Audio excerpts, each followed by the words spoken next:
नमस्कार मंडळी. जागतिक राजकारणातून भारतासाठी एक अत्यंत आनंदाची आणि मोठी बातमी समोर येते. पंतप्रधान नरेंद्र मोदी आणि अमेरिकेचे राष्ट्राध्यक्ष डोनाल्ड ट्रम्प यांच्यातील मैत्रीचा मोठा पॉझिटिव्ह परिणाम आता दिसून येत आहे. अमेरिकेने भारतावरील आयात शुल्कात म्हणजेच टॅरिफमध्ये मोठी कपात केलेली असून जो टॅरिफ आधी 25% होता तो आता थेट 18% आणलेला आहे. हा भारताचा मोठा व्यापारी विजय मानला जातो. आजच्या या व्हिडिओमध्ये आपण सविस्तर जाणून घेणार आहोत की या निर्णयाचा भारतीय अर्थव्यवस्थेवर कसा फायदा होईल व हे आजच्या व्हिडिओमध्ये आपण बघणार आहोत. नमस्कार मंडळी, मी गंगाधर दयाराम तित्रीमारे. जाणून घेणार आहोत सविस्तर माहिती व यामध्ये गेल्या काही काळांपासूनच भारत आणि अमेरिका यांच्यात व्यापारावरून चर्चा सुरू होती.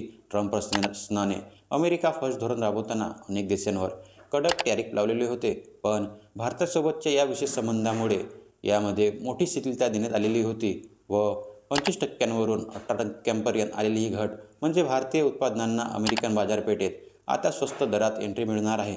यामुळे भारतीय निर्यातदारांना एक्सपोर्ट्सना मोठा दिलासा मिळालेला आहे.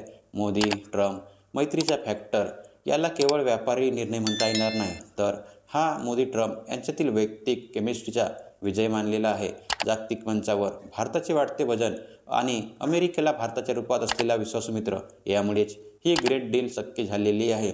चीनसारख्या देशांना अमेरिका एकीकडे टॅरिफ लावून रोखत असताना भारताला मात्र सवलत दिली जात आहे. याचा अर्थ स्पष्ट आहे की अमेरिका भारताला आपला सर्वात महत्त्वाचा स्ट्रॅटेजिक पार्टनर मानत आहे.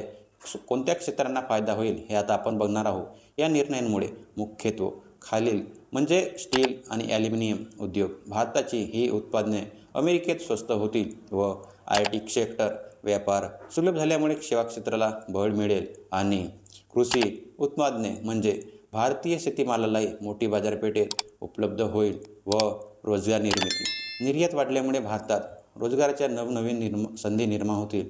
यातच या निर्णयामुळे कॉल टू ॲक्शन मित्रांनो, मोदी ट्रम्प मैत्रींचा हा नवा अध्याय भारताला आर्थिक महासत्ता बनवण्यासाठी नक्कीच मदत करेल. तुम्हाला काय वाटतं, या निर्णयामुळे भारताचा फायदा होईल का? तुमच्या प्रतिक्रिया कॉमेंट्स बॉक्समध्ये नक्की कळवा. व्हिडिओ आवडला असेल तर लाईक करा आणि अशाच चालू घडामोडींसाठी आपल्या चॅनलला सबस्क्राईब करायला विसरू नका. तोपर्यंत पाहत राहा. नमस्कार मंडळी.